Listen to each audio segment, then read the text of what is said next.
दिसंबर 2023 में मध्य प्रदेश की कमान संभालने वाले मुख्यमंत्री डॉक्टर मोहन यादव ने साल 2025 में कई नई योजनाओं से अपनी छाप छोड़ी है। मुख्यमंत्री डॉक्टर मोहन यादव के नेतृत्व वाली मध्य प्रदेश सरकार ने 2025 में विकास, रोजगार और सामाजिक कल्याण पर केंद्रित कई महत्वपूर्ण निर्णय लिए हैं। और यही सच्चे अर्थों में हमारी सरकार का ये 2 साल पूरा होके तीसरे साल का पहला दिन प्रारंभ हो रहा है अच्छे संकल्प के साथ कि जन कल्याणकारी नीतियों के आधार पर यशस्वी प्रधानमंत्री नरेंद्र मोदी जी के मार्गदर्शन में, माननीय गृह मंत्री जी के आशीर्वाद से, माननीय जेपी नड्डा जी के मार्गदर्शन में लोगों की इसी प्रकार से सेवा करती रहेगी, लगातार आगे बढ़ते रहेंगे। सीएम ने विकास के लिए ग्लोबल इन्वेस्टर समिट कर करोड़ों के निवेश के लिए कारोबारियों को एमपी लाने में कामयाबी हासिल की। साथ ही प्रदेश में उद्योग की राह आसान करने जीआईएस में कई नीतियों को मंजूरी दी गई। वहीं अन्नदाताओं, महिलाओं और युवाओं को लेकर भी कई अहम फैसलों को अमली जामा पहनाया गया। जीआईएस से करोड़ों का निवेश। फरवरी 2025 में भोपाल में ग्लोबल इन्वेस्टर समिट में 30.77 लाख करोड़ रुपए के निवेश प्रस्ताव मिले। इतने बड़े निवेश प्रस्ताव के बाद मध्य प्रदेश देश का तीसरा सबसे बड़ा निवेश प्रस्ताव प्राप्त करने वाला राज्य बन गया। इन्वेस्टर समिट में कृषि, डेयरी और खाद्य प्रसंस्करण नीति, टेक्सटाइल नीति, परिधान, फुटवेयर, खिलौने और सहायक उपकरण नीति, एयरोस्पेस और रक्षा उत्पादन प्रोत्साहन नीति, फार्मास्यूटिकल्स नीति, बायोटेक्नोलॉजी नीति, मेडिकल डिवाइस नीति, ईवी विनिर्माण नीति, नवकरणीय ऊर्जा उपकरण विनिर्माण नीति को मंजूरी दी गई। भोपाल में पहली बार प्रधानमंत्री की मौजूदगी ग्लोबल इन्वेस्टर समिट 2025 हुई। मध्य प्रदेश भी स्थिर शासन, सरल प्रक्रियाओं और तेज निर्णयों की क्षमताओं के आधार पर दुनिया का विश्वास जीतने में ठोस कदम उठा रहा है। मैं ये आपको ये आश्वस्त कर सकता हूं राज्य सरकार के मुखिया के नाते से। हमारे लिए भारत के संदर्भ में तो सारी बातें आ ही चुकी है। दुनिया की सबसे बड़ी चौथी अर्थव्यवस्था में भारत अपने स्थान पर है और कुछ समय बाद ये तीसरे स्थान तक भी अपने परिश्रम और पुरुषार्थ से पहुंचेगा। ये माननीय नरेंद्र मोदी जी का चमत्कार, माननीय प्रधानमंत्री जी का चमत्कार दुनिया देख रही है, एहसास कर रही है। उनकी प्रेरणा से make in India, digital India, startup India, ऐसे कई औद्योगिक विकासों की नई दिशाएं प्रारंभ हुई है। इंदौर, उज्जैन और भोपाल में ग्लोबल इनोवेशन प्रोग्राम किए गए और मुंबई, हैदराबाद समेत कई राज्यों में निवेशकों से संवाद किया गया। ग्लोबल इन्वेस्टर समिट में माइनिंग समिट भी हुई, जिसमें करीब 1000 राष्ट्रीय और अंतर्राष्ट्रीय उद्योगपतियों ने हिस्सा लिया। समिट में माइनिंग सेक्टर में 3,22,000 करोड़ के निवेश प्रस्ताव मिले हैं। हिंदुस्तान कॉपर लिमिटेड ने ताम्र अयस्क की खोज के लिए संचालनालय भौमिकी और खनिकर्म का एमपी खनिज निगम के साथ एमओयू साइन हुआ है। जबकि कटनी में मध्य प्रदेश माइनिंग कॉन्क्लेव में 6 माइनिंग कंपनियों से 56,414 करोड़ के निवेश प्रस्ताव मिले हैं। जबकि प्रदेश के कई जिलों में रीजनल इंडस्ट्री कॉन्क्लेव के जरिए लोकल स्तर पर रोजगार और उद्योगों को लगाने का काम किया है। मुख्यमंत्री डॉक्टर मोहन यादव ने वित्तीय वर्ष 2025-26 को उद्योग वर्ष के तौर पर मनाने की घोषणा की है। स्टील प्लांट का लोकार्पण करने आ रहा हूँ, जोरदार अभिनंदन करे। बड़ा स्टील प्लांट 3,500 करोड़ का यही निवाड़ी में बन रहा है। एक नहीं, बहुत सारी फैक्ट्रियां ढेरों लग रही है। हर वर्ग के लिए, युवा, महिला, गरीब, किसान, जो जिस क्षेत्र में आए, सबके लिए सरकार के माध्यम से नई नई योजना ला रहे हैं। कैबिनेट ने निवेश और स्टार्टअप को बढ़ावा देने के लिए स्टार्टअप नीति और कार्यान्वयन योजना 2025, पर्यटन नीति 2025, एमएसएमई विकास नीति 2025, ईवी नीति 2025 और सिविल एविएशन नीति 2025 को मंजूरी दी है, जिससे मध्य प्रदेश में निवेश और रोजगार को बढ़ावा मिला है। भाड़ा बनाने का, कपड़ा बनाने का, कपड़े के आधार पर रेडीमेड गारमेंट्स बनाने का, सब प्रकार के रोजगार पर कारखाने खड़े कर रहे हैं। और ऐसे में लाडली बहनों को तो हम अभी दे ही रहे हैं, लेकिन जो भाई बहन काम करेगा उसको भी 5,000 रुपया महीना हमारी सरकार अलग से देने वाली है। भावांतर योजना से किसानों की बढ़ी आय। मुख्यमंत्री डॉक्टर मोहन यादव ने किसानों को सोयाबीन का अच्छा भाव दिलाने और न्यूनतम समर्थन मूल्य पर खरीदी के लिए भावांतर भुगतान योजना शुरू की। केंद्र सरकार ने 5,328 रुपए प्रति क्विंटल का समर्थन मूल्य तय किया, जिसके बाद सरकार ने तय किया कि एमएसपी से कम मूल्य पर सोयाबीन पर मंडी में खरीदी होने पर उसकी भरपाई सरकार सीधे बैंकों में राशि जारी कर करेगी। 24 अक्टूबर 2025 से प्रदेश भर में सोयाबीन की खरीदी भी की गई। मुख्यमंत्री डॉक्टर मोहन यादव ने रतलाम में हुए कार्यक्रम में 3,77,000 सोयाबीन किसानों के खातों में 810 करोड़ रुपए की राशि ट्रांसफर की। इससे पहले योजना के तहत देवास में मुख्यमंत्री डॉक्टर मोहन यादव ने 1,33,000 सोयाबीन उत्पादक किसानों को 233 करोड़ और गौतमपुरा में 1.34 लाख किसानों के बैंक खातों में 249 करोड़ रुपए ट्रांसफर किए। 1300 करोड़ से ज्यादा की राशि 6 लाख से ज्यादा किसानों के खाते में डाली है। ये किसानों के प्रति हमारी प्रतिबद्धता है। अलग अलग योजनाओं के माध्यम से हर दिन बड़े बड़े काम करते हैं। यहीं पर 144 करोड़ से ज्यादा अलग अलग निर्माण कार्य के लोकार्पण, भूमि पूजन के काम भी हुए। समय के अभाव में मैं बोल नहीं पा रहा हूं, लेकिन 33 विकास कार्य आपको मिले।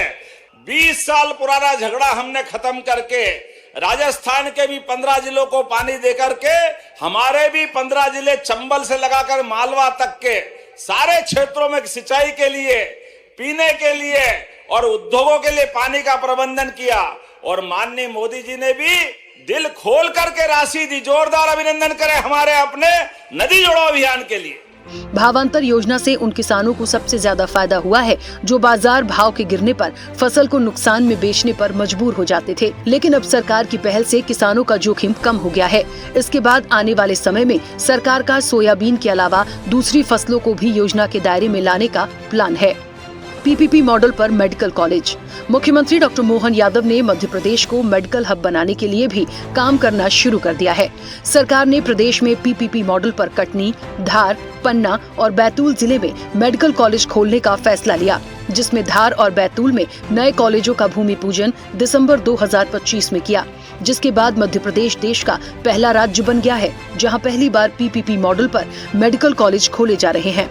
इसके अलावा पीपीपी मोड पर ही 9 जिलों अशोकनगर, मुरैना, सीधी, गुना, बाराघाट, भिंड, टीकमगढ़, खरगोन और शाजापुर में नए मेडिकल कॉलेज बनाने के लिए टेंडर मंगाए गए हैं। 2003-2004 में मध्य प्रदेश में केवल 5 मेडिकल कॉलेज थे, लेकिन 2025-26 में प्रदेश में मेडिकल कॉलेजेस की संख्या बढ़कर 52 हो गई है, जबकि मैहर, मऊगंज और पांढुना में नए जिला अस्पताल के निर्माण की मंजूरी दी गई है। वहीं टीकमगढ़, नीमच, सिंगरौली, शिवपुरी और डिंडोरी के जिला अस्पतालों में 800 बेड बढ़ाए गए हैं और 810 नए पदों पर भर्ती को मंजूरी दी गई है। 2-4-10 साल आपको चलाना हो, लेकिन मेडिकल कॉलेज आप बना दो। इसके लिए फिर 500 बेड का, 1000 बेड का जो हॉस्पिटल बना आप बना लेना और वो वापस हॉस्पिटल हमको दे देना। हमारा उस हॉस्पिटल की सुविधा में कोई अंतर नहीं रहेगा। सारी सुविधा हमारी चलती रहेगी, एक पैसा भी नहीं लगेगा, वैसा का वैसा हॉस्पिटल चलेगा और हमारा मेडिकल कॉलेज बन के तैयार हो जाएगा।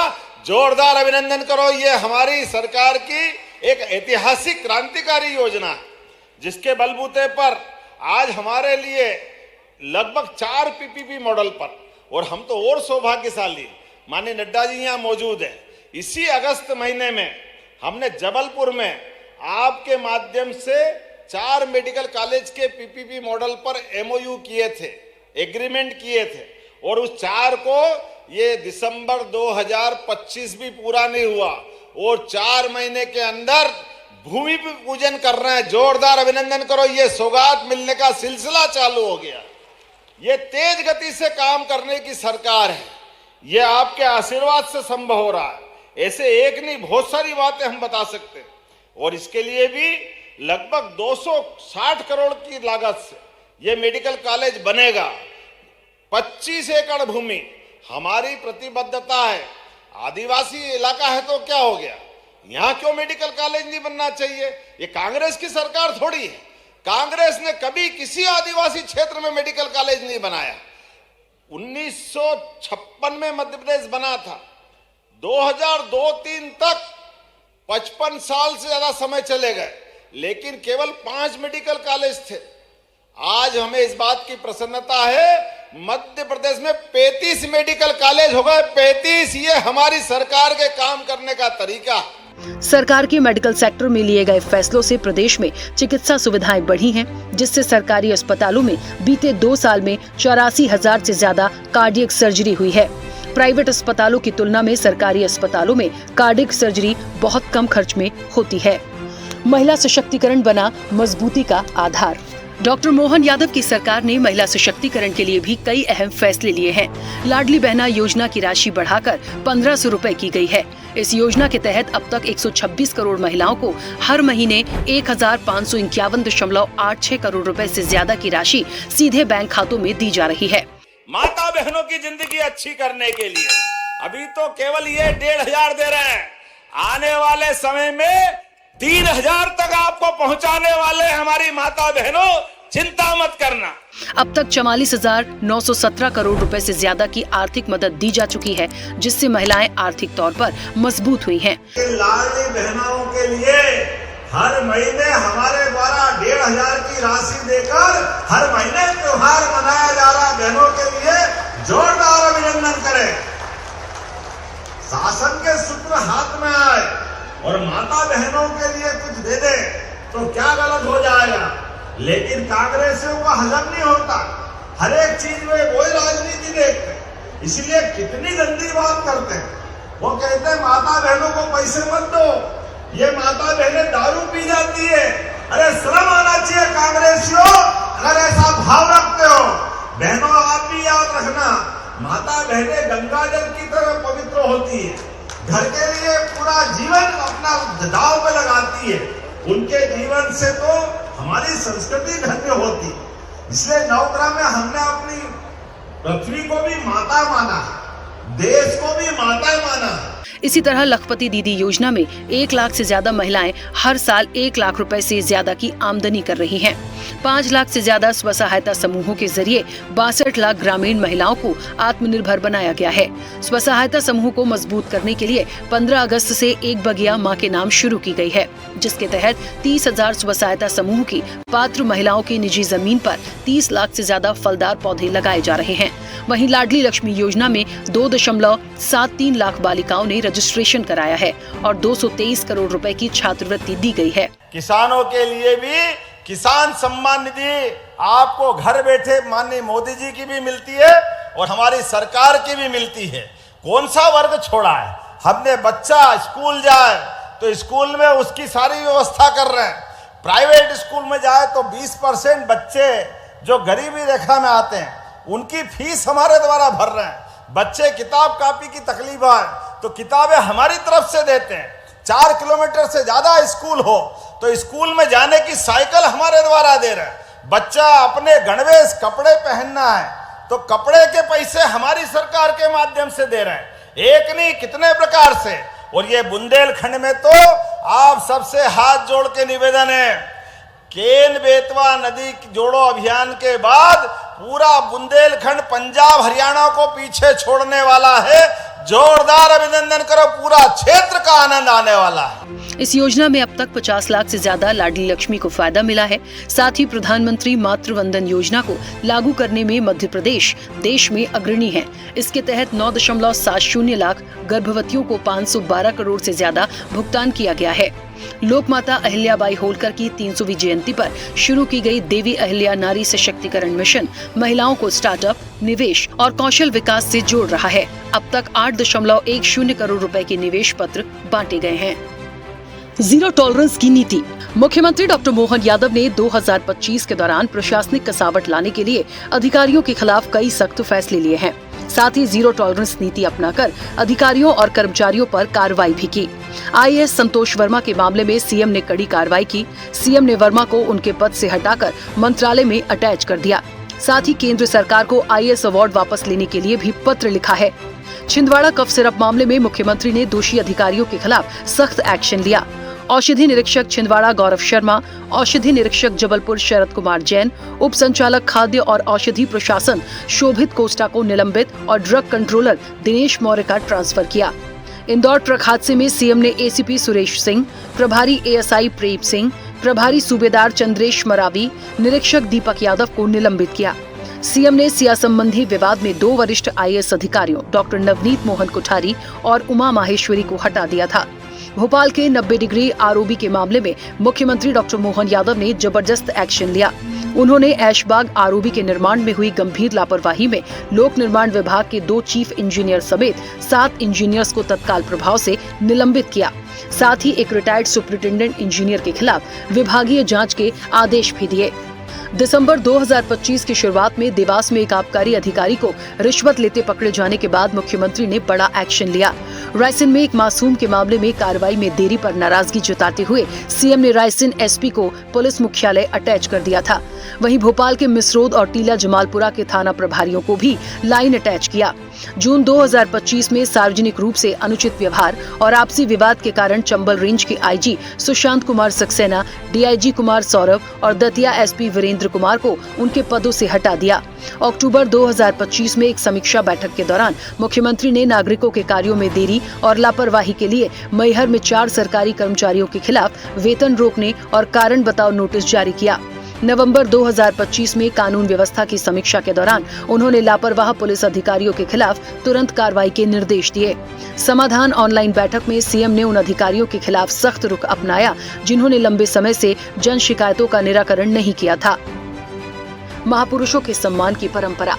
मुख्यमंत्री डॉक्टर मोहन यादव ने प्रधानमंत्री मोदी के महापुरुषों के सम्मान की परंपरा को मध्य प्रदेश में आगे बढ़ाया है। सीएम ने 2025 में अलग अलग जगहों पर महापुरुषों की प्रतिमाओं का अनावरण और लोकार्पण किया। दिसंबर 2025 में खजुराहो के कन्वेंशन सेंटर में सरदार वल्लभ भाई पटेल और महाराजा छत्रसाल की नवनिर्मित प्रतिमाओं का अनावरण किया। 15 नवंबर 2025 को जनजातीय गौरव दिवस पर अलीराजपुर और मोरतलाई में भगवान बिरसा मुंडा की आदमकद प्रतिमाओं का लोकार्पण किया। इसके साथ ही अलीराजपुर में जनजातीय नायक छीतू किराड़ की प्रतिमा का भी अनावरण किया। भगवान बिरसा मुंडा का ये चित्र आज प्रतिमा अनावरण की है। छीतू किराड़े जी के उस 1882-83 का काल हमारे सभी समाज के लोग, भील समाज, भिलाला समाज, बारेला समाज, जो भी आया, सबने सशस्त्र संघर्ष करते हुए अंग्रेजों के मंसूबे को धूल में मिलाते हुए संघर्ष के माध्यम से हमारा मान बढ़ाया, सम्मान बढ़ाया। कंट्या मामा उन्होंने अपना संघर्ष प्रारंभ किया। बिरसा मुंडा 25 साल की कुल उम्र, 1875 में पैदा हुए, लेकिन 25 साल में जो उनने काम करके दिखाया, दुनिया में 1000 साल की उम्र वाला भी नहीं कर सकता है। जोरदार अभिनंदन करें हमारे उस टंटिया मामा के साथ भगवान बिरसा मुंडा के काल को भी। और अलीराजपुर तो और भाग्यशाली, एक तरफ छीतू किराड़े जी और दूसरी तरफ वाकई चंद्रशेखर आजाद को कोई नहीं भूल सकता है। मैं प्रणाम करता हूं महान क्रांतिकारी। सितंबर 2025 में मुख्यमंत्री ने पूर्व प्रधानमंत्री अटल बिहारी वाजपेयी की प्रतिमा का अनावरण किया। मई 2025 में जबलपुर के विक्टोरिया अस्पताल परिसर में स्वतंत्रता सेनानी जवाहरलाल दर्डा की प्रतिमा, जून 2025 में सागर में 75 फीट ऊंची सदाशिव की प्रतिमा, जनवरी 2025 में अनूपपुर के नर्मदा चौक पर मां नर्मदा की प्रतिमा का अनावरण किया। इसके साथ ही भोपाल में राजा भोज और सम्राट विक्रमादित्य के नाम पर भव्य द्वार बनाने की योजना शुरू की है। लोकमाता अहिल्याबाई की 300वीं जयंती पर इंदौर के राजबाड़ा में कैबिनेट बैठक और वृहद महिला सम्मेलन हुआ, जिसमें प्रधानमंत्री नरेंद्र मोदी ने शिरकत की। साथ ही लोकमाता अहिल्याबाई को समर्पित डाक टिकट और 300 रुपए का सिक्का जारी किया गया। जनजातीय राजा भभूत सिंह की स्मृति में पचमढ़ी में कैबिनेट बैठक की गई। इसके साथ ही मध्य प्रदेश में बड़े स्तर पर विक्रमोत्सव का आयोजन किया गया। दिल्ली के लाल किले पर सम्राट विक्रमादित्य महानाट्य का 3 दिन तक मंचन किया गया। दिव्य और भव्य होगा सिंहस्थ 2028। मुख्यमंत्री डॉक्टर मोहन यादव ने सिंहस्थ 2028 के भव्य और दिव्य आयोजन के लिए व्यापक तैयारियां शुरू कर दी हैं। सरकार का लक्ष्य उज्जैन को विश्व की आध्यात्मिक राजधानी के रूप में विकसित करना है। 12 मार्च 2025 को राज्य बजट में सिंहस्थ 2028 की तैयारी के लिए 2005 करोड़ की विशेष राशि आवंटित की गई है। इसके अतिरिक्त मंत्रिमंडल ने 7379.75 करोड़ की लागत वाली 74 बुनियादी बुनियादी ढांचा परियोजनाओं को मंजूरी दी है। उज्जैन में देश की पहली स्थायी कुंभ नगरी बनाने की योजना है, जिसमें साधु संतों के लिए हरिद्वार की तरह आश्रम बनाए जाएंगे। सभी 134 अखाड़ों के महामंडलेश्वर, संत, महंत और प्रतिनिधियों को जमीन मुहैया कराई जाएगी। इस कुंभ नगरी में 200 फीट चौड़ी सड़कें और हाईटेक सुविधाएं होंगी। साथ ही 30 किलोमीटर लंबे स्थायी घाट बनाए जा रहे हैं और शिप्रा नदी पर 4 नए पुलों का निर्माण किया जाएगा। महाकालेश्वर, काल भैरव और गढ़कालिका मंदिर परिसरों का विस्तार और सौंदर्यीकरण प्राथमिकता पर है। उज्जैन रेलवे स्टेशन से महाकाल मंदिर तक 199 करोड़ रुपए से रोपवे का निर्माण और शहर में मेट्रो ट्रेन का प्रस्ताव विचाराधीन है। इसके साथ ही मेले के दौरान श्रद्धालुओं की सुविधा के लिए 500 अस्थायी अस्पताल और कैंप लगाए जाएंगे। शिप्रा नदी को 12 महीने प्रवाहमान और शुद्ध रखने के लिए 700 करोड़ से ज्यादा की सेवर खेड़ी सिरार खेड़ी परियोजना पर काम चल रहा है, जिसका 40% काम पूरा हो चुका है। सिंहस्थ 2028 का मुख्य आयोजन 9 अप्रैल से 9 मई 2028 के बीच होना निर्धारित है और मुख्यमंत्री खुद नियमित रूप से कामों की समीक्षा कर रहे हैं। हमने कहा अपनी संस्कृति भाई साहब इतनी अच्छी है, गंगा जी निकली गंगोत्री हिमालय से, लेकिन गंगा सागर तक गंगा जल लेके गई और पूरे भारत को धन्य कर दिया। ये सनातन संस्कृति की परंपरा हमारी है। इसलिए गंगा बेसिन की नदियां भी और यमुना जी के साथ हमारी नर्मदा मैया का भी जो आशीर्वाद हमको मिलने लगा है। धार्मिक लोक से पर्यटन को बढ़ावा। मुख्यमंत्री डॉक्टर मोहन यादव ने धार्मिक पर्यटन को बढ़ाने के लिए धार्मिक स्थलों का बड़े पैमाने पर विकसित करने की योजना बनाई है। इसके लिए धार्मिक लोक और सर्किट बनाए जा रहे हैं। निवाड़ी जिले के ओरछा में 2200 करोड़ की लागत से भव्य राम राजा लोक का निर्माण किया जा रहा है। अक्टूबर 2025 में मुख्यमंत्री ने इसके द्वितीय चरण का शिलान्यास किया। ओमकारेश्वर महालोक को उज्जैन के महाकाल लोक की तर्ज पर विकसित किया जा रहा है, जहाँ आचार्य शंकर, अंतर्राष्ट्रीय अद्वैत वेदांत संस्थान और आदि शंकराचार्य की प्रतिमा मुख्य आकर्षण है। मुख्यमंत्री मोहन यादव ने मुरैना में त्रेताकालीन शनि मंदिर और उज्जैन में महाकाल लोक की तर्ज पर शनि लोक बनाने का फैसला किया है। इसके लिए 140 करोड़ की मंजूरी दी गई है। सीएम ने पांढुना के जामसावली में अयोध्या की तरह हनुमान लोक बनाने का ऐलान किया है। इसके साथ ही सीहोर जिले के सलकनपुर में शक्ति मंदिर के रूप में विकसित किया जा रहा है, जिसे देवी लोक का नाम दिया गया है। सागर में संत रविदास लोक बनाकर संत रविदास के अनुयायियों के लिए एक शोध संस्थान और शैक्षणिक संस्थान बनाने के निर्देश दिए गए हैं। जबकि नीमच में भादवा माता लोक, दतिया में मां पीताम्बरा लोक, रतनगढ़ में माता मंदिर लोक बनाया जाएगा। वर्तमान में प्रदेश में 14 धार्मिक और 4 सांस्कृतिक लोक परियोजनाओं पर काम चल रहा है। हम सब जानते हैं कि पर्यटन भी इंडस्ट्री के ही समान है, इसलिए इंडस्ट्री की वो सारी सुविधाएं भी हम देने के लिए तत्पर हैं। एक एक चीज जिस प्रकार से हो सकती है, अभी जब आंकड़े अगर अपन देखें तो भारत के अंदर सर्वाधिक रूप से पर्यटन के माध्यम से, धार्मिक पर्यटन की दृष्टि से और अन्य पर्यटकों की दृष्टि से अगर कोई पर्यटक आए किसी राज्य में, हाँ हमें गर्व है मध्य प्रदेश वो स्थान है जहाँ सर्वाधिक रूप से टूरिज्म का सेक्टर सबसे अच्छी गति से बढ़ा है और उसमें भी धार्मिक पर्यटन का बहुत बड़ा रोल।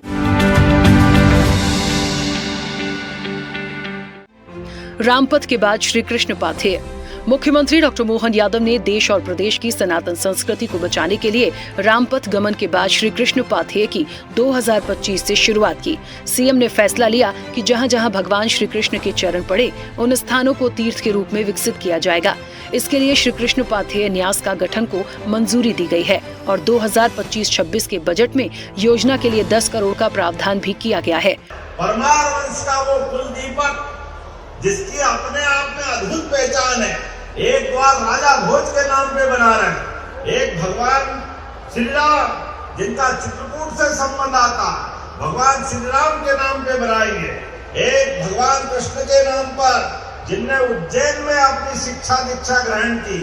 गरीब और अमीर की दोस्ती का सबसे बड़ा उदाहरण कोई बना तो कृष्ण सुदामा के माध्यम से बना। जोरदार अभिनंदन करें। श्री कृष्ण पाथेय योजना में भगवान कृष्ण के जीवन से जुड़े स्थानों जैसे उज्जैन के सांदीपनि आश्रम, इंदौर के जानापांव और धार के अमझेरा को तीर्थ स्थलों के रूप में विकसित किया जा रहा है, जबकि श्री राम वनगमन पथ में भगवान राम के वनवास मार्ग को तीर्थ स्थलों के रूप में विकसित करने के लिए बजट आवंटित किया गया है, जिसमें चित्रकूट मुख्य केंद्र है। हमने कहा कि जो इतिहास मध्य प्रदेश से जुड़ा हुआ है वो भगवान श्री राम का हो, भगवान श्री कृष्ण का हो। भगवान कृष्ण ने कंस को तो मारा, लेकिन मारने के बाद शिक्षा ग्रहण करने वो हमारे शांतिपनी आश्रम उज्जैन में आए और आकर के शिक्षा ग्रहण की। तो क्या शिक्षा भगवान ने ग्रहण की? भगवान ने 64 कला, 14 विद्या, 18 पुराण, 4 वेद, सबने अपने आप में शिक्षित होकर के शिक्षा कैसी होना चाहिए कि उस महाभारत के भीषण युद्ध में भी पवित्र गीता का ग्रंथ उनके मुखारविंद से निकला और दुनिया ने देखा कर्मवाद की शिक्षा क्या होती है। एक विद्यार्थी जीवन में शिक्षा ग्रहण करने के बाद दुनिया को अपने मुखारविंद से अपने आचार्य द्वारा दी गई शिक्षा को वापस लौटा करके युगों युगों तक अमर कर देते हैं। हमें इस बात का और आनंद है। आदिवासियों के साथ मोहन सरकार। सीएम डॉक्टर मोहन यादव की सरकार ने 2025 में आदिवासी समुदाय के कल्याण, सांस्कृतिक संरक्षण और आर्थिक सशक्तिकरण के लिए कई महत्वपूर्ण कदम उठाए हैं। वित्तीय वर्ष 2025-26 के लिए जनजातीय कल्याण योजनाओं का बजट बढ़ाकर 47,295 करोड़ कर दिया गया है, जो पिछले साल की तुलना में 6,491 करोड़ ज्यादा है। सरकार ने भगोरिया उत्सव को राजकीय उत्सव घोषित किया है। 15 नवंबर 2025 को भगवान बिरसा मुंडा की 150वीं जयंती यानी जनजातीय गौरव दिवस को राज्य स्तर पर अलीराजपुर और जबलपुर में बड़े पैमाने पर मनाया गया। वहीं मध्य प्रदेश में हिंदू धर्म स्थलों की तर्ज पर जनजातीय समुदाय के पूजा स्थलों को देवगुड़ी के तौर पर संरक्षित किया जा रहा है, जहां पूजा स्थलों के साथ साथ और अन्य आवश्यक व्यवस्थाएं की जा रही हैं। वन विभाग ने जंगलों में मौजूद ऐसे धार्मिक स्थलों को चिन्हित कर रखा है, जहां आदिवासी समाज सैकड़ों सालों से पूजा अर्चना कर रहा है। अभी 41 वन मंडलों में कुल 979 देवलोक चिन्हित किए गए हैं, जबकि वनों के पास 170 देवलोक हैं। इसके साथ ही अभी शेष 21 वन मंडलों में भी ऐसे देवलोकों की खोज की जा रही है। वन मंडल जबलपुर में 34, सतना में 7, सीधी में 2, छतरपुर में 50, छिंदवाड़ा के 3 वन मंडलों में 49 देवलोक हैं। अगस्त 2025 में सरकार ने आदि कर्मयोगी कार्यबल विकसित करने की पहल शुरू की। इसके तहत 3 लाख सरकारी कर्मचारियों को विशेष प्रशिक्षण दिया जाएगा, जिससे वो 11,294 आदिवासी बहुल गांवों में योजना का लाभ सीधे परिवारों तक पहुंचा सकें। जून 2025 में कैबिनेट ने आदिवासी क्षेत्रों के लिए 2.6 लाख करोड़ की ग्रामीण सड़क योजना को मंजूरी दी। इसका लक्ष्य 2025-2030 के पहले चरण में 30,900 किलोमीटर सड़कें बनाना है, जिससे 100 से ज्यादा आबादी वाले मजरो टोलों को मुख्य धारा से जोड़ा जा सके। आदिवासी छात्रों के लिए छात्रवृत्ति की अवधि 10 महीने से बढ़ाकर 12 महीने कर दी गई है। साथ ही सरकार ने जनजातीय क्षेत्रों में सीएम राइज स्कूलों के लिए 667 करोड़ और उच्च शिक्षा छात्रवृत्ति के लिए 500 करोड़ का प्रावधान किया है। तेंदुपत्ता संग्राहकों की पारिश्रमिक दर बढ़ाकर 4,000 प्रति मानक बोरा कर दी गई है, जिससे आदिवासी परिवारों की आय बढ़ी है। राज्य में 6 वन विज्ञान केंद्र बनाए जा रहे हैं, जिसके लिए 48 करोड़ मंजूर किए गए हैं, जिससे वन भूमि की उत्पादकता और आदिवासियों की आय बढ़ाई जा सके। इस देश के अंदर अंग्रेजों के खिलाफ देश की स्वाधीनता के लिए जल, जंगल, जमीन और हमारे स्वाभिमान की रक्षा के लिए राज्य में ऐसा माना जाए सूर्य अस्त नहीं होता था, इतना विशाल उनका भूभाग था। लेकिन हमारे आदिवासी भाई बहन माननीय प्रधानमंत्री के आशीर्वाद के बाद बीते 5वें साल से ये लगातार बिरसा मुंडा जी के जन्मदिन दिवस के अवसर पर मध्य प्रदेश की इस धरती पर, जहां पूरे देश के अंदर सबसे बड़ी आबादी हमारे आदिवासी भाई बहनों की, मैं दोनों हाथ जोड़ के प्रणाम करता हूं, आपका अभिनंदन करता हूं। धरती आबा जनजातीय ग्राम उत्कर्ष अभियान के जरिए जनजातीय गांव के समग्र विकास के लिए केंद्र और राज्य की मदद से बुनियादी ढांचे को मजबूत किया जा रहा है, जबकि सिकल सेल मिशन तहत प्रदेश के सभी 89 जनजातीय विकास खंडों में सिकल सेल एनीमिया उन्मूलन अभियान तेजी से चलाया जा रहा है। प्रधानमंत्री जनमन योजना में पिछड़ी जनजातियों को पक्के घर, सड़क और स्वच्छ जल जैसी सुविधाएं देने में एमपी देश में अग्रणी रहा है। टाइगर और चीतों का गढ़ बना मध्य प्रदेश। मुख्यमंत्री डॉक्टर मोहन यादव के वन अभयारण्य के विकास के लिए किए जा रहे प्रयासों को अब राष्ट्रीय और अंतर्राष्ट्रीय स्तर पर पहचान मिल रही है।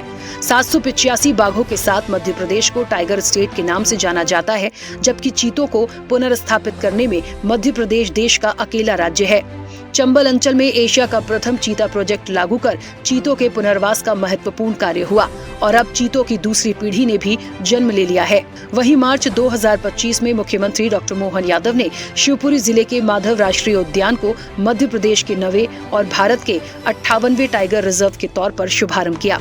इस मौके पर सीएम ने पन्ना टाइगर रिजर्व से लाई गई एक बाघिन को यहाँ के खुले आवास में छोड़ा।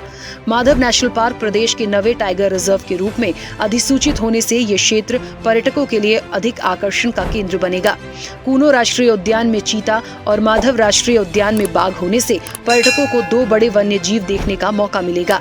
डॉक्टर विष्णु श्रीधर वाकणकर के नाम से रातापानी अभयारण्य 8वां टाइगर रिजर्व था। भारतीय वन्य जीव संस्थान देहरादून की रिपोर्ट के अनुसार मंडला जिले का कान्हा टाइगर रिजर्व में शाकाहारी वन्य प्राणियों की संख्या देश में सबसे अधिक है। कान्हा टाइगर रिजर्व को देश में बाघों का सर्वश्रेष्ठ आवास क्षेत्र घोषित किया गया है। वन्य जीव पर्यटन में मध्य प्रदेश विशेष आकर्षण का केंद्र बनकर भी उभरा है। कहाँ अपने पास 200, 250, 250 टाइगर बचे थे और आज 800 से ऊपर गिनती कर रहे हैं। ये हमारे लिए गिनती का भी जब आंकड़ा मिलेगा तो और आगे बढ़ेगी।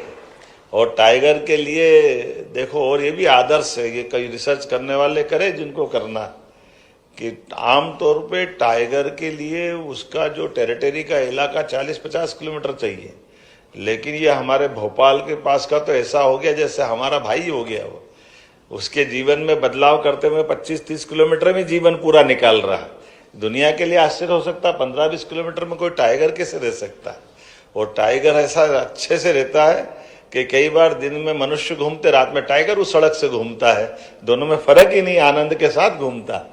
ऐसे इतने नजदीक में टाइगर अभयारण्य अगर कहीं बना है तो ये हमको गर्व है कि हाँ, भोपाल हमारे लिए वो सबसे ज्यादा कई कारण से बहुत महत्व का शहर भी है, जिसके भरोसे से हम अपनी वन्य प्राणियों के प्रति प्रेम का भी, लालित्य का भी ये एहसास कराते हैं। टाइगर रिजर्व में देशी और विदेशी पर्यटकों की संख्या में लगातार बढ़ोतरी हो रही है। प्रदेश के टाइगर रिजर्व में 2024-25 में बांधवगढ़ टाइगर रिजर्व में 32,528, कान्हा टाइगर रिजर्व में 23,059, पन्ना टाइगर रिजर्व में 15,201, पेंच टाइगर रिजर्व में 13,127 और सतपुड़ा टाइगर रिजर्व में 10,038 विदेशी पर्यटक आए। प्रधानमंत्री नरेंद्र मोदी ने भी मन की बात की। 118वीं कड़ी में मध्य प्रदेश के रातापानी टाइगर रिजर्व का उल्लेख किया। पीएम ने कहा कि भारतीय संस्कृति और विरासत आसपास के पशु पक्षियों के साथ स्नेह से रहना सिखाती है। वहीं मुख्यमंत्री डॉक्टर मोहन यादव के नेतृत्व वाली सरकार प्रोजेक्ट चीता को नई ऊंचाइयों पर ले जा रही है। इसीलिए तो जंगल समृद्ध हो रहा है, संख्या भी बढ़ रही, और ये परमात्मा की लीला है कि चीता जैसा एक तरह से ये जो नया प्रयोग हुआ है, ये प्रयोग अभी तक की सारी हिस्ट्री में हर जगह फेल हुआ है। अगर पास हुआ तो हमारे फॉरेस्ट डिपार्टमेंट के माध्यम से मध्य प्रदेश सरकार के यहाँ ये प्रोजेक्ट सफल हुआ है और यशस्वी प्रधानमंत्री के माध्यम से ये जो एक नया एक दौर आया है, जिस दौर के बलबूते पर अब हमारा जंगल समृद्ध हुआ है वन्य प्राणियों की इस आभा से भी। इसलिए हमने भी निर्णय किया कि लगातार अपने वन्य प्राणी अभयारण्य की भी संख्या बढ़ना चाहिए। इसलिए हमने रातापानी अभयारण्य को बना करके यह 8वां रातापानी अभयारण्य और 9वां माधव नेशनल पार्क, जब रातापानी को डॉक्टर वाकणकर जी का नाम दिया, और इसके माध्यम से हमने वो अपने गौरवशाली अतीत को भी जीवंत किया। 2025 में इस परियोजना के तहत कई महत्वपूर्ण कदम उठाए गए हैं। 4 दिसंबर 2025 को अंतर्राष्ट्रीय चीता दिवस पर मुख्यमंत्री ने कूनो नेशनल पार्क में मादा चीता वीरा और उसके 2 शावकों को कूनो नेशनल पार्क के खुले जंगल में छोड़ा। वर्तमान में मध्य प्रदेश में कुल 31 चीते हैं। इनमें से श्योपुर के कूनो नेशनल पार्क में 28 और गांधी सागर अभयारण्य मंदसौर में 3 चीते हैं। वहीं मंदसौर जिले का गांधी सागर अभयारण्य अब चीतों का दूसरा घर बन गया है। सितंबर 2025 में मादा चीता धीरा को यहां स्थानांतरित किया गया। सीएम डॉक्टर मोहन यादव की सरकार ने सागर में वीरांगना रानी दुर्गावती नौरादेही में चीतों के लिए तीसरा घर बनाया है। नौरादेही में चीतों को बसाने के लिए तैयारियों के लिए 5 करोड़ 20 लाख का फंड भी जारी किया गया है। पहले चरण का काम मार्च 2026 तक पूरा करना है। वहीं अगले चरण का काम पूरा करने के लिए मई 2026 तक डेडलाइन तय की गई है। वहीं बोत्सवाना से 8 और चीतों को लाने की योजना है। सीएम की कोशिश के बाद प्रोजेक्ट चीता को इनोवेटिव इनिशिएटिव अवार्ड से सम्मानित किया गया है। पीएम श्री पर्यटन हेलीकॉप्टर सेवा। मुख्यमंत्री डॉक्टर मोहन यादव ने मध्य प्रदेश में एयर कनेक्टिविटी बढ़ाने और पर्यटन सेक्टर को नई गति देने के लिए पीएम श्री पर्यटन हेलीकॉप्टर सेवा शुरू की। इस सेवा से श्रद्धालुओं और पर्यटकों को प्रदेश के प्रमुख धार्मिक और पर्यटन स्थलों तक कम समय में सुरक्षित और सुगम यात्रा की सुविधा मिल रही है। मध्य प्रदेश पर्यटन बोर्ड की इस पहल के साथ प्रदेश देश का पहला राज्य बन गया है जिसने इंटर स्टेट हेलीकॉप्टर टूरिज्म सेवा शुरू की है। विश्व प्रसिद्ध पर्यटन स्थल भेड़ाघाट से इस सेवा का शुभारंभ किया गया, जिससे जबलपुर से कान्हा, बांधवगढ़ टाइगर रिजर्व, धार्मिक स्थल मैहर, चित्रकूट और अमरकंटक पहुंचना आसान हो गया है। धार्मिक पर्यटन की दृष्टि से भी बढ़ावा देने के लिए एक हेलीकॉप्टर सर्विसेज हमने इंदौर, ओंकारेश्वर, महाकालेश्वर इसको जोड़ के की है। अगली महाकौशल की दृष्टि से कान्हा, बांधवगढ़, पेच इस सेक्टर के लिए एक हेलीकॉप्टर चलेगा। एक पचमढ़ी, मढ़ई और हमारा नर्मदापुरम का पूरे बेल्ट के लिए, और क्रमशः भविष्य में चौथा सेक्टर भी आने वाला है। तो हेलीकॉप्टर सर्विसेज 20 तारीख से चलेगी। लेकिन आज हमने अपने स्थापना दिवस को अमर बनाने के लिए औपचारिक रूप से उसका उद्घाटन आज ही किया है। और सुविधाएं बहुत सारी मिल रही है। रीवा से इंदौर, रीवा से दिल्ली। एविएशन पॉलिसी में बीजीएफ के आधार पर हमने सभी प्रकार की कंपनियों को निवेश के लिए आकर्षित किया है। आइए हमारे साथ जुड़िए और इन व्यवस्थाओं के आधार पर हम जब पर्यटन की सारी आवागमन की सुविधाओं को दे रहे हैं, इसके कारण से कई प्रकार के रोजगार के अवसर हमारे राज्य में खड़े होंगे। हमारी पुरातत्व की ऐसे कई पुरातत्विक महत्व के स्थान या धार्मिक महत्व के स्थान या प्राकृतिक सौंदर्य के स्थानों से लोगों का जोड़ करके रोजगार हमारे लोगों को मिले, हमारी समृद्धि से लोग परिचित हों, इस नाते से इनको प्रयोग किया गया। मेरी अपनी ओर से कल्चर मिनिस्ट्री को ये नई सुविधा देने के लिए बधाई। इस सेवा में प्रथम क्षेत्र भोपाल से उज्जैन, इंदौर, मांडव और ओमकारेश्वर रहेगा। दूसरा क्षेत्र नर्मदापुरम जिले में हिल स्टेशन पचमढ़ी के साथ ही छिंदवाड़ा जिले के तामिया और छतरपुर जिले में विश्व धरोहर स्थल खजुराहो होगा। तीसरी हेलीकॉप्टर सेवा जबलपुर से कान्हा, पेंच और पन्ना राष्ट्रीय उद्यानों तक पर्यटकों के पहुंचने के लिए संचालित हो रही है। राजस्व सेक्टर में भी उपलब्धि। मुख्यमंत्री डॉक्टर मोहन यादव ने प्रदेश में राजस्व के मामलों को लेकर भी उपलब्धि हासिल की है। राज्य के राजस्व विभाग को प्रधानमंत्री उत्कृष्टता पुरस्कार 2023 से सम्मानित किया गया। राजस्व विभाग को साइबर तहसील के नवाचार के लिए सम्मान मिला है। साइबर तहसील एक ऐसा तरीका है जिससे जमीन से जुड़े काम ऑनलाइन किए जा सकते हैं। इसके साथ ही राजस्व महाअभियान के 3 चरण में 1 करोड़ से ज्यादा राजस्व प्रकरणों को हल किया गया। मध्य प्रदेश देश का पहला राज्य है जहां 24 जिलों में राजस्व न्यायालयों के लिए समर्पित अधिकारियों की नियुक्ति कर त्वरित और नियमित न्यायिक कार्यवाही सुनिश्चित की है।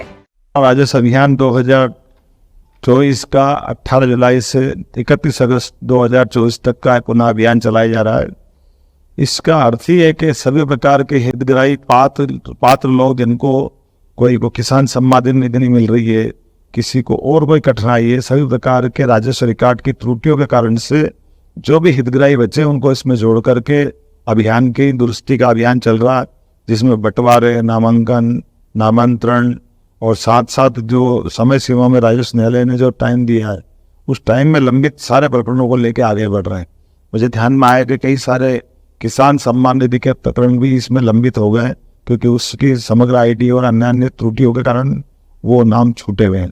ऐसे सारे लोगों के लिए ये बड़े अभियान में जोड़ करके खास करके नामांतरण के बाद नक्शे के अंदर उनकी सुधार होकर के प्रॉपर उनका अंकन हो जाए जिससे उनको लाभ मिले। ऐसे सारे प्रकरण का निराकरण का ये अभियान चलेगा। उम्मीद करेंगे इस अभियान से जनता को हित का ध्यान भी रखा जाएगा और जनता की कठिनाइयों में सरकार सदैव खड़ी है। मेरी अपनी ओर से अभियान में जुड़े हुए सभी लोगों को बधाई। इसके साथ ही नामांतरण की प्रक्रिया पूरी तरह पेपरलेस और फेसलेस कर दी गई है। साइबर तहसील से अब तक 6,26,000 से ज्यादा नामांतरण प्रकरणों का निराकरण किया गया है। आंशिक खसरा प्रक्रिया को भी ऑनलाइन कर हर साल करीब 8 लाख लोगों को फायदा मिल रहा है। वेलनेस और हॉस्पिटैलिटी में नवाचार। मध्य प्रदेश को वेलनेस और हॉस्पिटैलिटी नवाचार का ग्लोबल सेंटर बनाने के लिए मुख्यमंत्री डॉक्टर मोहन यादव काम कर रहे हैं। इसके लिए उज्जैन में स्पिरिचुअल एंड वेलनेस समिट हुई, जिसमें करीब 1929 करोड़ रुपए से ज्यादा के निवेश प्रस्ताव मिले, जिनमें अरविंदो मेडिकल कॉलेज का 984 करोड़, अमलतास ग्रुप ने 400 करोड़, CHL हॉस्पिटल ग्रुप ने 200 करोड़ के निवेश का प्रस्ताव दिया है। खास करके वेलनेस समिट के माध्यम से भी जो अपना पिछली बार निवेश का हुआ तो अकेले 2000 करोड़ के आसपास का निवेश का, और जैसे हमने टूरिज्म में कहा तो टूरिज्म की संभावना भी ऐसी है कि हमारे यहाँ विदेश से आकर के लोग इलाज कराए, कुछ समय हमारे साथ गुजारे और हम उनको वापस भिजवा दें। तो ये जो हमारी अपनी जो अतिथि सत्कार की जो संस्था है दोनों तरफ से काम करेगी। हमारा मेडिकल टूरिज्म भी बढ़ेगा और रुक करके हमारी अर्थव्यवस्था में मजबूती लाएंगे।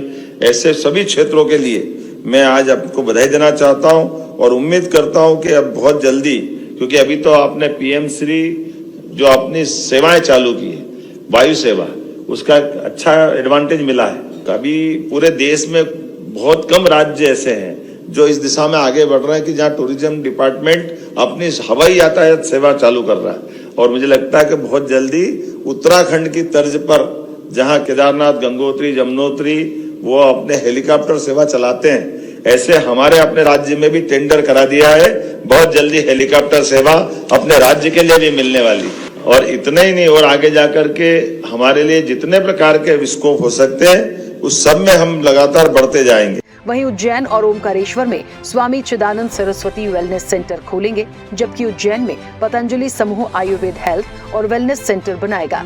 वहीं leisure hotels, Shatayu Ayurveda, Jindal group, Royal Orchid, Labham group, Shantigiri Ashram और लेटेन डेवकॉन भी करोड़ों का निवेश करेंगे। मुख्यमंत्री कृषक प्रोन्नति योजना। मध्य प्रदेश में किसानों की आय बढ़ाने और खेती को फायदे का सौदा बनाने के लिए मुख्यमंत्री डॉक्टर मोहन यादव ने धान की खेती करने वाले किसानों के लिए मुख्यमंत्री कृषक प्रोन्नति योजना शुरू की। इस योजना में धान उगाने वाले किसानों को प्रति हेक्टेयर 4000 रुपए की आर्थिक सहायता दी जा रही है। लगभग 6.5 लाख से ज्यादा किसानों के खाते में धान के बोनस की राशि हम डाल रहे हैं। ये हमारा कमिटमेंट है जो 2023 की सरकार बनने के पहले हमने कहा था, और हम अपने कमिटमेंट को निभाते हुए हमारी एक एक गतिविधियों के माध्यम से सरकार के द्वारा किए गए संकल्प पत्र में पारित उन विषयों को लेकर के हम आगे बढ़ रहे हैं। जब धान उत्पादकों से हमने कहा था कि आपके लिए अलग से हमारी जो भावना है वो हमारे बोनस के नाते से आपके खाते में आ रही है, और धीरे धीरे करके जो हमने घोषणा की थी उसका हम पालन करेंगे। मेरी अपनी ओर से सभी किसान भाई बहनों को अपनी ओर से आज के धान उत्पादन की राशि डलने की बधाई। इसके साथ ही किसानों को 0% ब्याज दर पर फसल ऋण देने की योजना को जारी रखने का फैसला लिया गया। दुग्ध उत्पादन के लिए डॉक्टर अंबेडकर कामधेनु योजना।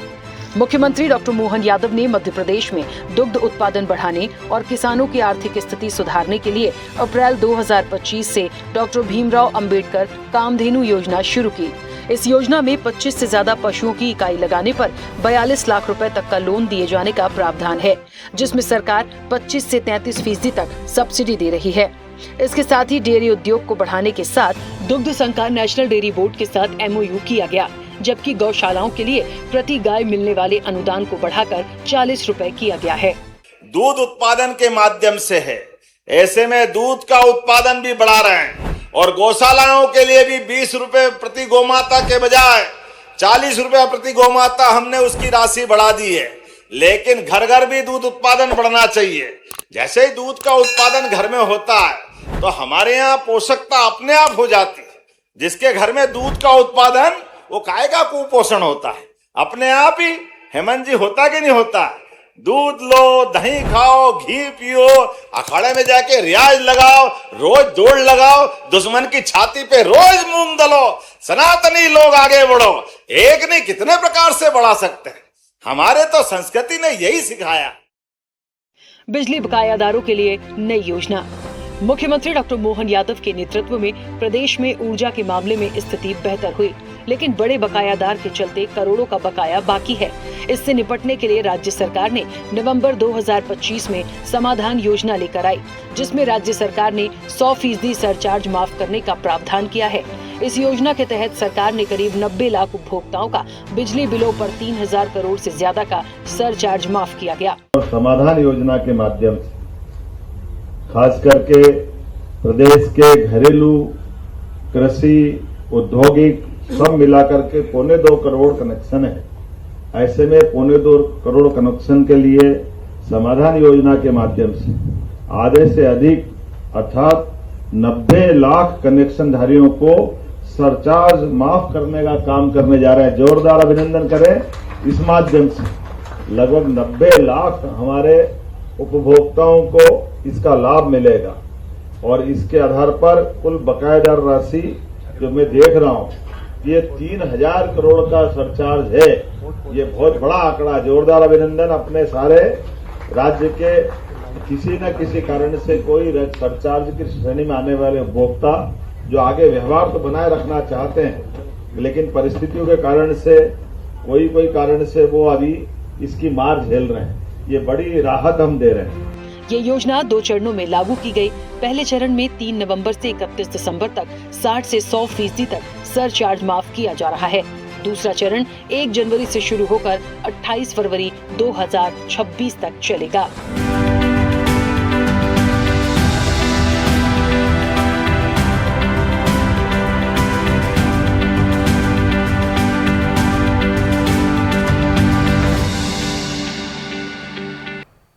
ऐसे ही वीडियोस के लिए लाइक करें, शेयर करें, फॉलो करें। YouTube पर जाकर सब्सक्राइब कर बेल आइकन दबाना ना भूलें और ताजा अपडेट्स के लिए swedeshlive.com पर जरूर जाएं।